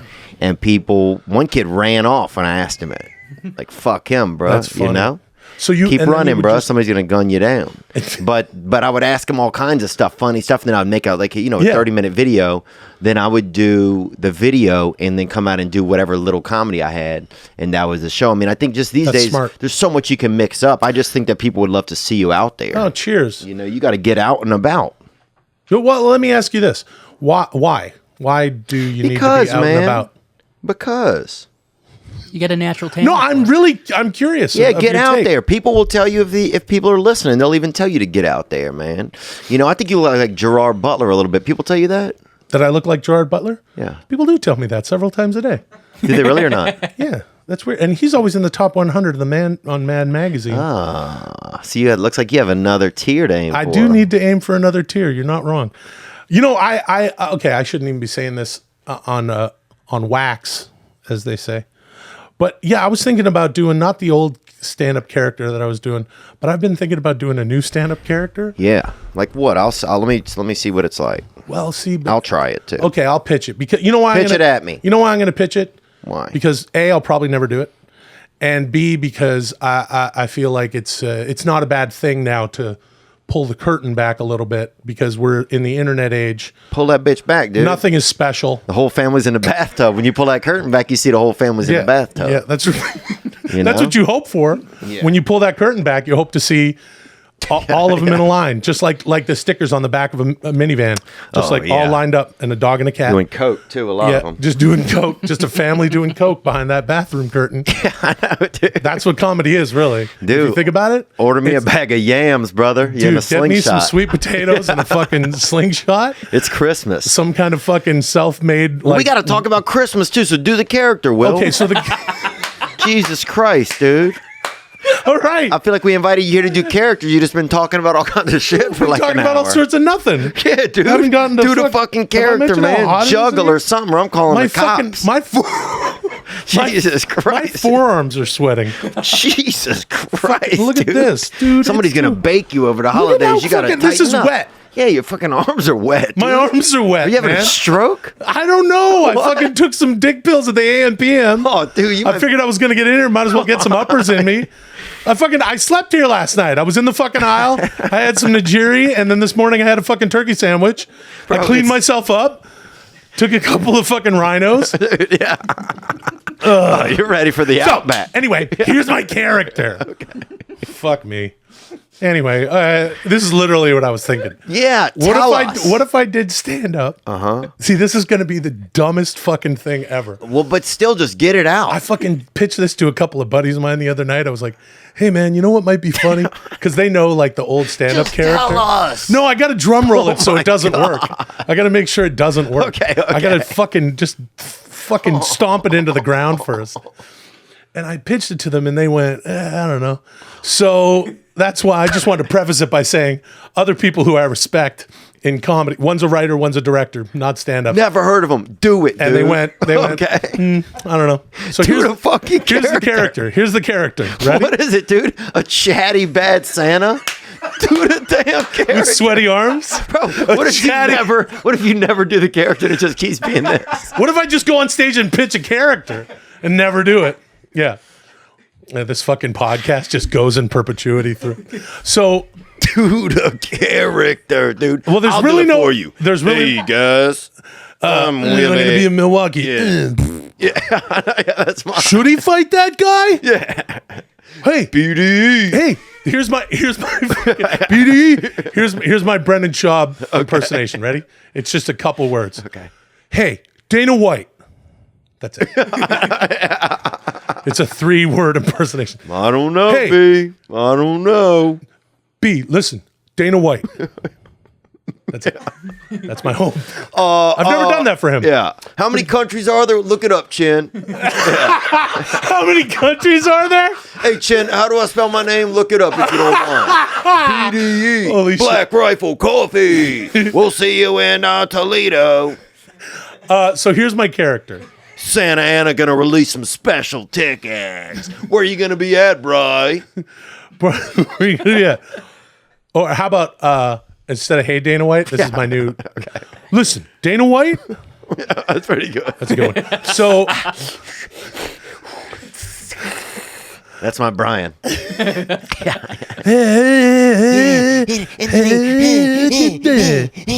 So And then he took out one of my ribs. I fucking Cooked it I right shuck there. an arm and get him in a fucking rear choke. BDE. BDE. Hey, Dana White. So here's my. That's 250 episodes of TFATK in 2 minutes.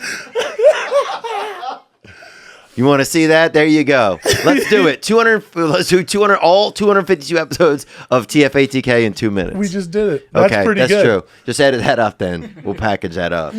So And then they get that little redheaded guy in there. That guy who has who knows what, probably a disease. you're or talking about something. Cheeto Santino. Yeah, again. Cheeto Santino, some guy named after a fucking chip. You know, what I I'm didn't saying? watch- Some guy named after somebody that gets dropped off in a van every afternoon and thrown into a machine where people put change in and get you out of a fucking chip, bro. Get your life together, dude. Get your life With your together. fucking cousin Funyun and your boy fucking Bugles. Jesus Or how about Christ. Hey, you fucking cocksucker! You're gonna fall off the thing. Yeah. Get off the thing, you crazy fuck you. Cocksucker Joey Diaz. That's Joey No, Diaz. that's when Michael Rappaport's Instagram. Oh, yeah. That's my impersonation. Fuck it. You listen here, Donald Trump, okay? Don Dick Stain Donald, get off the fucking thing. You're gonna drop that dog and get hit by a car. And then that happens. I want to talk to somebody. I'm a white, privileged, white guy, Jewish, Alaskan, rare silverback Hebrew, and I fucking Porzingis, Carmelo Anthony, you fucking Donald Trump. Da, da. Look at this fucking guy's gonna jump through this table and hurt himself. You fucking cocksucker. Oh, he fucking fell. I fucking told you. Here's my character. Okay.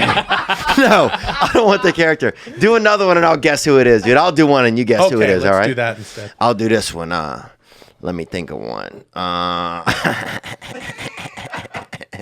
What world are these people from? Well, Just we only know about 4 of the same people. That's true. Yeah. That's true.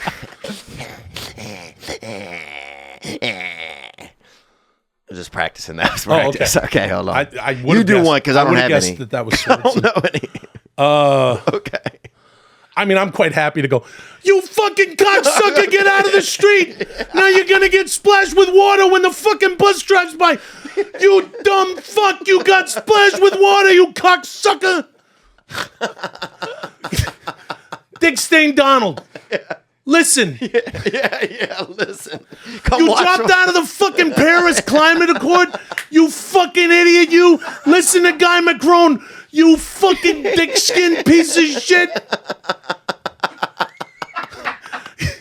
You fucking... You said black unemployment is down? You're the whitest mother. You're fucking whiter than me, Dick Stain Donald. You fucking... And they look just like each other. We That's look the problem. exactly the same. You're my fucking dad, and I'm fucking angry. Their kids went to the same school. You had That's your what I don't fucking understand. yeah. You had your fucking hair straightened because you don't want to look like me. You fucking cocksucker, you. Oh my god, dude! Yeah, Rappaport's. It sounds like somebody stuffed that movie Casino into a ginger. That's what it sounds like. It's like, what's going on here? Yeah. And also, while You we're know at what, it, dude, Spike Lee fucking sucks dick. I'll say that. That dude's had one good movie and a bunch of bad outfits. If he weren't at the front of the Knicks games, nobody would give a fuck about that dude. Yeah, you fucking put my fucking money to sleep. I'll put your fucking brain to sleep. And just when you're fucking waking up in a fucking hospital, I'll be there to do it again. Because I'm stupid, you cocksucker, you. Why are you talking to him like that? He's a straight guy. Because I'll tell you what. It's Casino. It's Casino. You went over my fucking head, you cocksucker, you. We should reshoot Casino with Michael Rappaport. And I don't know, like Brian could play Ace, could play like Ace Rothschild, the fucking, and Brendan or Chris could play the Sharon Stone part. It's just rich people yelling at each other, man. Yeah. That's all any of that That movie is fucking, that's some good rich people yelling at each other, though. One of the finest rich people yelling at each other movies. Yeah. Oh, yeah. All right, do one more, dude. I'll do one, dude. Okay, go. Let me do your character, all right? Okay, do my character. Right. Oh, hey, guys. My name is Patrick, and I was in a train wreck.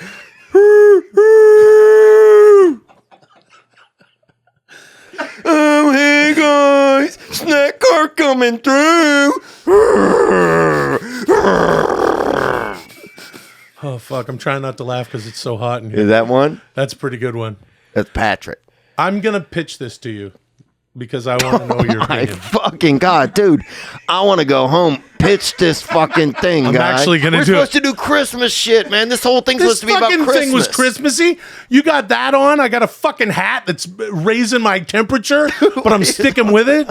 I'm fucking sweating through fur. I'm fucking sweating through fur. You fucking dick stain, cocksucker, Donald. you. Yeah, where were you when I was playing in the NBA 6-on-6 celebrity basketball, you piece of shit? Yeah. You couldn't beat Omarosa in a one-on-one, Dick Stain Donald. Dick Stain Donald. You're right here causing all of this traffic. Yeah. I'm fucking With rich, your and I'm fucking yelling at motorcade. you. And nobody showed up to your fucking inauguration. You cocksucker, you. Okay, so here's the character. Who cares? Why does Michael care so much about it? Well, you got to be passionate. He's passionate about. He is passionate. That's a good point. But it's like, why take it out? Like, take it out on somebody else. Take it out on the coach of the fucking Knicks. That guy's been a fucking piece of shit for 20 years. Well, that team's garbage, bro. Wait a minute. You're talking about taking out his political views that he would have aimed at Trump on the coach of the sure, New York dude. Knickerbockers? Yeah. It'd be a little more, I don't know, it'd be interesting. Yeah, just try something different, dude. That's definitely different. No, he's politically ranting. People do this. They get on the internet and they fucking. I will say that I love that we live in an age that the internet is still the Wild West. That you can literally get on the internet and say and call the fucking president whatever the fuck you want, and nobody can do anything about it. People threaten to kill him. Didn't Madonna say that at like the? Yeah, and she didn't even fucking do it. Where are you at, Madonna? Yeah, fucking kill him if you want. Kill somebody. Kill somebody. Kill the coach of the Knicks. You're a senior citizen that's fucking trying to, fuck, Yeah, speaking of the Knicks, she fucked half of them, dude. What if Chris started dating Madonna? That would be a power move. I wish he would, dude. I wish he would. Because here's the thing. He's got a chance to really hook up with some old senior citizen hotties before they, go to heaven or don't go to heaven. And there's a few out there. Oh, yeah, dude. Jessica Lange. She's dude. hot. Artie Lang. Artie Lang.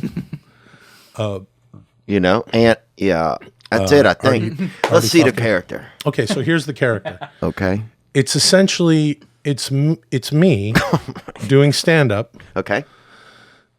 Some jokes, write some jokes, try to get up there for a few minutes. Oh, yeah, definitely, dude. Maybe I might even pilfer some of the jokes from the other character. Yeah. Maybe. It's a specific bit. Probably not. Here's what it is, though. It's me with maybe a slightly different name and a very short, well-made wig. I could see it. And it's not one of those things where it's like, oh, why wouldn't he just take this stupid wig off and do the jokes? Well, no. this character has his own specific point of view on things. About I don't know. Mostly what it is, though, is me doing stand-up. Yep. Slightly different name. Mm-hmm. And a little short brown wig. I could see that. I could see you in the smallest wig ever. Like a tiny wig just on the back of my head. And I would have a name like Pete or maybe Philip. Stanley. Daniel. Just something different. Yeah. Bunyan. Bunyan's a good name. Bunyan's a cute name for a rabbit. Comma Paul. I feel like you would have any name that would be cute for a rabbit would be cute for you. And if I Muffin, Cotton, Thumper Jenkins. There you go. Ladies and gentlemen, one hand smacking against the other makes a wonderful sound for Thumper Jenkins. Yeah, there he goes. Hey guys, what's up? I'm Thumper Jenkins. Yeah, and here's Thumper Jenkins, and he's got 3 tasty yams he's about to fire across What this if I river. I have like a super colorful name, but I just speak very Canadian. Like Spunk Wilson? Yeah. Spunk Wilson. Yeah, Spunk Wilson, dude. Spunk Taste Test Wilson. Scratch and Sniff Wilson, they called him. So I think this would be something that could be interesting. So technically, it wouldn't be me. I wouldn't be doing... Are you going to do any of it for us or not? Or that's it? No, I haven't worked out the rest of it. That's crazy, bro. You told us all that. Yeah. God dang, dude. But I this prefer is just Theo's Philip character Yeah, that got hit by a train. I feel like I just watched Patrick Schindler's got hit by a List, dude. train. This is the worst ending. This is like Boys on the Side or whatever. Can we go to some of these videos? Yeah. Jesus Christ, Can we go to some of these videos? Jesus dude. Christ. Quit I know. sweating, bro. Are you really having a stroke? Look at that. Bro, his arms are soaking wet. Let's get through this. Now, here's a young guy. It's so fucking hot in here. This is it. I can't believe we said the F-bomb this many times with the door open on a Wednesday. That lawyer's not happy down the hall. Oh, there's a lawyer down the He hall? just like opened up his door and looked. It was a while ago. Look We're at past this it. guy. Here we go. Jesus, I love it. Will Sasso, you little fucking balloon nut. How are you, buddy? Sam Osmond here. Theo, hope you're doing well. From Australia, No, as you can don't. tell. Will, I wanted to know, when was the time you faked excitement for a Christmas gift? Could be from anyone, family member. Appreciate it. Boys, Merry Christmas to you. I like his Bullet Club t-shirt. I'm going to say that first. What is that? Bullet Club's a wrestling thing. Currently, the Bullet Club would be Cody Rhodes and the Young Bucks, mostly. Okay. And of course, the Bullet Club people would have been shot? No, nobody's been shot. Well, it's in Japan. They have a different relationship with guns than we do here. Yeah. You know, the Bullet Club, we got, a couple of those guys moved out here. Now they're just the club. But when it was back there, it was, Prince Devitt, AJ Styles, guys like that. Christmas gift that I was underwhelmed by. Faked excitement for. Yeah, I could think of one. A hat. Nobody likes getting a fucking hat, dude. If you get somebody a hat for Christmas, fuck them. Well, actually, my agents used to send me wine. They still do on Christmas. And I wasn't drinking for a while. So I'd have to feign excitement. But not last Christmas. Because for about a year now, you would remember this from earlier in our friendship. I introduced Got into wine a little again. red wine, not white wine, Yeah. because that's sugary poison. Oh, yeah. White So there's wine. the answer to your question. I would have loved if you had more of a question about the Bullet Club, but What disease do you think would go best with you if you had to have a unique disease? Or rare diabetes. disease? Right, but I'm talking about something fancy, something fancy. high end, what would be a good disease for me? Bell's palsy, I could see you having a soft side of your face. Hoof and mouth. Bell's yeah. palsy. I had a friend who had Bell's palsy. Yeah, I had a friend. I would make him laugh because it was just so funny to see him go. He did like this Jean Chrétien laugh. That's some Canadian content for his former prime minister. Oh, yeah. And he had the dog like this, and he'd go. I love that, dude. He had that Bell's palsy. He don't even care. Huh? Yeah, I got Bell's palsy and it doesn't make a difference. It doesn't make a damn. Literally, that's it. Because Jean Chrétien, he talk like this for the Canadian people, and it doesn't make a dent. Ben, je parlais lui, doesn't make a dent. Dude, yeah, everybody in France sound like they just were coming and then got hit by a fucking bat in the spine. Like,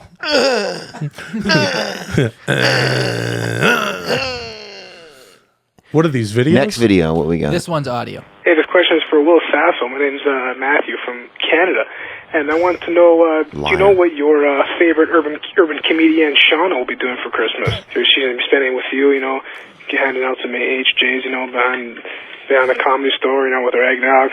So thanks, appreciate you guys. That's very cool. He's referencing something we used to do on the aforementioned 10-minute podcast. Yeah. Another comedian character. Shauna was a woman who was the queen bee of urban comedy, the first lady of keeping it real. Oh God. I haven't heard from Shauna in about 5 or 6 years. Do you know if what happened in the 10-minute podcast? Honestly, one of you guys wasn't pulling their weight. No, actually it was that we were all pulling too much weight. No, really what happened was probably around, I can't remember, 2014, 2000. We started doing it in 2012. And then, it got so hard with our schedules because the guys are traveling all the time, Brian and Chris. Brian's on the west side. Chris doesn't want to leave his house. And we recorded at my place. And so it just got harder and harder. And then we had kind of done it. Like we did the shit out of what that is. Right. And then, and Brian was doing Fighter and the Kid and was like busy all the time. And Chris too, obviously, just constantly on the road. So that was it. Yeah, that was kind of it. And so I was like, well, why don't we just, not, it was kind of like, I sort of, it just got harder and harder to do. And we always said to each other that, we're friends and we're doing this fun thing.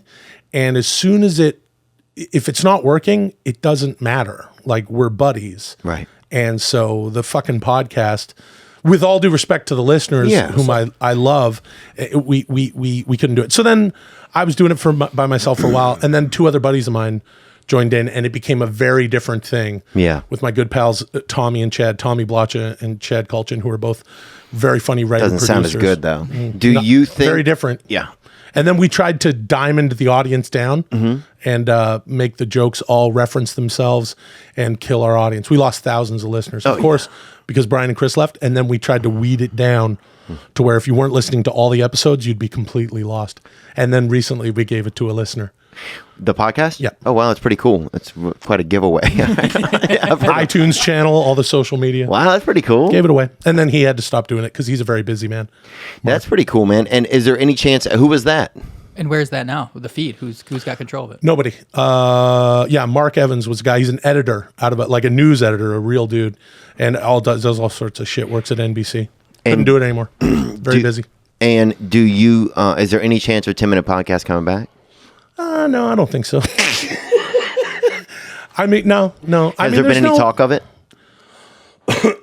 No. Okay. I mean, but it's only been since the summer. It's done, I think. What is this next video from? This is Christmas and wrestling in one. Oh, good. Rat and the chief engineer of Laughter and Cheer, Cullen Beebe. I'm from Silsbee, Texas. I was just wondering, I know Sasso was a big fan of wrestling. I was just wondering what y'all's thoughts were on when Stone Cold Steve Austin kicked Santa in the nuts and then dropped him in the WWE. Not sure if you remember that moment. It was pretty awesome. Maybe I'll put a link when I send this video in. I just want to know what y'all's thoughts are on it. Love both of you. And Theo, I voted for you for Guest of the Week on Fighter and the Kid, even though I'm repping D'Elia's merch. Love y'all. It's free conch, man. You can vote for whoever you want. See? You turned that fucking dude. He's wearing D'Elia merch, and he fucking voted for you. It was nice of him. That's very sweet. Well, I think, I haven't really put out there for people to go vote. Like, I think it's, it's the fans of that show.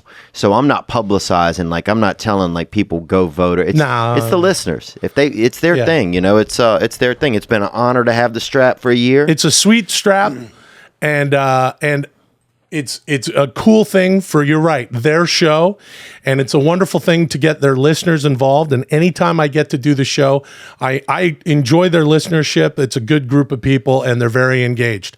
Now, with all due respect to Brendan, and with all due disrespect to Brian Callen, oh, definitely, I don't give a fuck who wins Person of the fucking Year, whatever, on their goddamn podcast. Now, again, with all due respect to Brendan, but what do you think of that, Brian? I'm going to ask him personally. I don't give a shit. Yeah.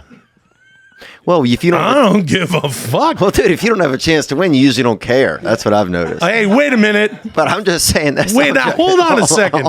And all due respect, I think you could win, and I think it'd be out of you or Dolly. I wouldn't be surprised if you won. No. This other kid, this fucking Red Lightning or whatever that kid's name is, fucking Cinnamon Randy or whatever, coming out of nowhere, acting like he's got a shot. That's bizarre. Yeah, I think Blood Benny might have a whatever shot. That kid's name Big is, Red, dude. yeah. Fucking Roy G. Biv or whatever that dude's name is. Fuck him. Jimmy Cinnaburst, Yeah, whatever dude, the get fuck. the fuck out of here. Come on with the that. little fucking Clifford the Big Red fucking creep. Get the hell out of here, dude. Yeah. That guy shows up out of nowhere with a couple of, he says he has, freckles. I'm saying, small herpes. Yeah. And he's acting like, he's going to win it all, dude. Kenneth Strawberry Get or the whatever the fuck out of here. Yeah, break. fucking little fucking Marcus Raspberry over there. Little Marcus Raspberry. Out here with his fucking gingivitis, dude. Oh, fucking. His skin is almost giving out, bro. A lot of Yeah. gingers, their skin gives out early. By 40, you've just barely, if you don't tie your arms by the side of your body at night, your fucking whole body will fall apart. Gingers are falling apart. He man. needs some fucking gas station dick pills. Oh, he needs some caulking. Keep his appendages. You better caulk straight. that fucking little ginger together, son. He's got a You know shot. what I'm saying? This dude, you don't know a fucking shot. Yeah, fucking Jeffrey Indian Summer. Dude, somebody said, who should be guest of the year? It should be Brian Callen. I thought that was the funniest That's thing ever. fucking hilarious. That's fucking hilarious. No, I think Chris has got it, and that's not. And I'm not. And I don't say that to disparage you, the current champion, or Chris, the future champion. I'm just saying, fuck Brian. Yeah. Fuck Brian in his outfit. Yeah, dude, and what kind of clothes? He's also dressing very, very European recently.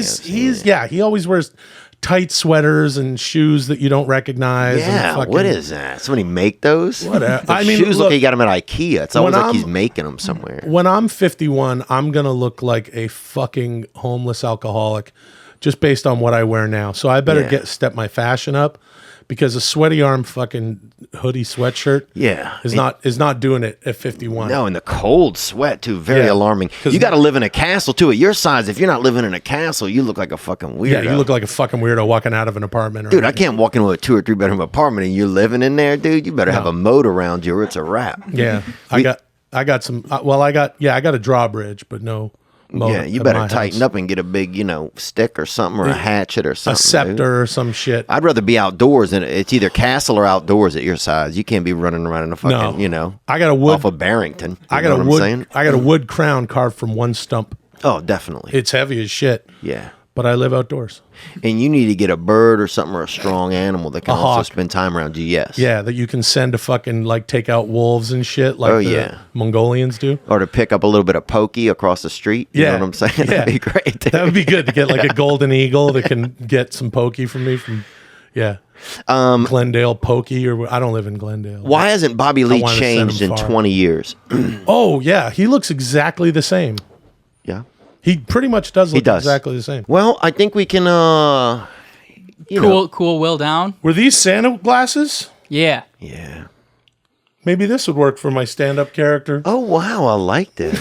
Dude, what if you're a guy that looks like Santa but isn't Santa? My fucking buddy, Tommy Blotcha, the aforementioned Tommy Blotcha, we were talking about, he goes, it'd be fucking hilarious, do a Christmas special and dress up like Santa, but then the voice is just Hulk Hogan and never explain it. Because I think people's brains work like that. Like, oh, here's something I'm familiar with. You know what I mean? From the 80s. Yeah. And do Hulk, but you just look like Santa. And not being funny with the mustache. Yeah. Just dress like Santa and then just do Hulk Hogan's voice. Got any more videos or is that it? Merry Christmas? Any more videos? We should do a Christmas song, I feel like. I don't know which one we should do. You guys sing or we Ah, shit. I think we could sing something. Maybe we'll go back and forth and do some verses. What's a good one that we could riff I like on? Silver Bills. Do you know, Okay. do they know it's Christmas? Do they know it's Christmas? Isn't that for handicapped people? No, it was Band-Aid. It was part of the Live Aid, Bob Geldof's Live Aid, Feed the World. Nah. People don't know that shit. That's my favorite Christmas song. That was the beginning of Final Countdown. By Can we play it and have it, Nick, on this? It will be okay, or will they shut us down? I think this will be fine. Oh, that's... This is the karaoke version? Yeah, sing. But you don't know the tune. I can hear the tune in these headphones. It's going to be a fucking train wreck. And it's also 12 minutes long. And in our world of plenty. Yeah, you're right. Yeah. Okay, pick something else. Let's do just a little bit of improv on one of these and we'll shut it down. Because it's the holidays, you know? This is Christmas for people. This will be out on Christmas morning. Yeah, some people, yeah. Everyone. Speaking of the 10-minute podcast, we used to do Christmas stuff all the time. You sing songs around Christmas, and people they would tell me, we played that on Christmas around the family. Some family will be watching this. Some dude. Silent Night. Yeah. Silent Night, boy. This is Silver Bells by the London Symphony this is a Orchestra. good one. You like this one? Yeah. Okay. Are they going to have the lyrics? No, they aren't. Okay. Oh, but do one with the lyrics, like karaoke lyrics. There we go. There we go. Oh, this looks good, huh? Traditional. I got to go to therapy in an hour. Guys, it's key of F and a key change to G later. You want to start? You start. City sidewalks, you cocksucker. Busy sidewalks, you fuck. Dressed in holiday style, you motherfucker, you. In the air, there's a feeling of Christmas.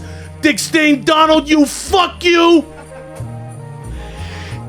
Children laughing, people passing, da, da, da, after smile, and on every street corner you hit it, I got that.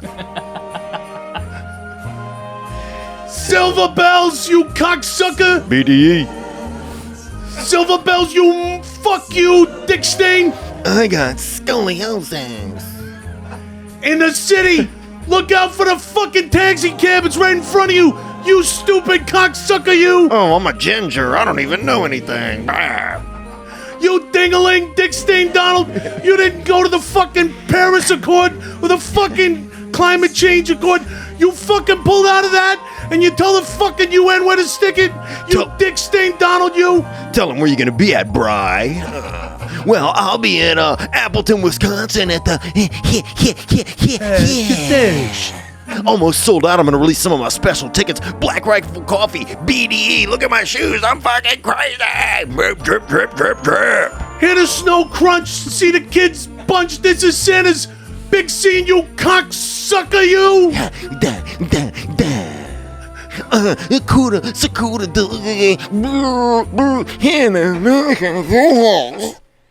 That was great. Silver bells. Oh, Silver bells. It's Christmas time in the city, you fuck you. Fuck. You motherfucker. Hey. Ring-a-ling. Hear them ring. Soon it'll be Christmas Day. You're gonna fall off the table, you fat bastard. Ivanka's fine as fuck, bro. Look at this fucking kid. He's trying to jump through the fucking table and do a fucking shotgun of fucking beer. Are you fucking crazy? Yeah, I'm Tony Hinchcliffe, and I weighed 11 pounds. Couldn't make a dent. That was lovely. That was the good, man. that was Wow. the we did the T-Fat-K guest of the year Christmas Carol. And was that Dolly Parton? Who was that? That's a beautiful song. I am sure Dolly covered it. Dude, I want to learn more about that character sometime if you feel like ever telling me about it. Oh, please, man. I might just hit you up and like call you at like 2 or 3 in the morning and add some layers to it. And just go, hey, Theo, I was thinking instead of like a short brown wig, what a like a sandy brown, like sort of, or maybe some gray sides because I got some gray in my. What do you think? Just get back to me. Yeah. Oh, it's fucking so hot. And it's not even hot. That's the crazy part. From the North Pole, This is the last podcast. Will the stroke Sasso? It's too hot. Yeah. That's what they say. He can't even feel one of his arms, and he hears a choo-choo train coming, dude. Oh, fuck. Those are some warning signs, I think. Yeah. Do you smell bacon? I'm smelling like, I hear sizzling, and I smell something meaty.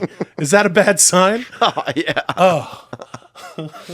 Merry Christmas from all of us, from Nick. Merry Christmas. Gianni. Merry Christmas. That's Gianni's in the background. He's an intern, unpaid intern. And there's Will. Look at that on those sex pills breaking the curve. Fuck. Oh, fucking no. I'm all right. All right. Merry Christmas, everybody. Nosebleed. Merry Christmas and Happy New Year. Will Sasso, ladies and gentlemen.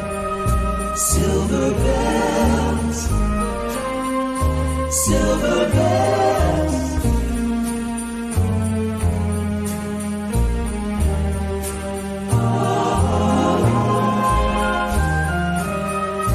Ring a ring, hear them ring. Soon it will be Christmas Day.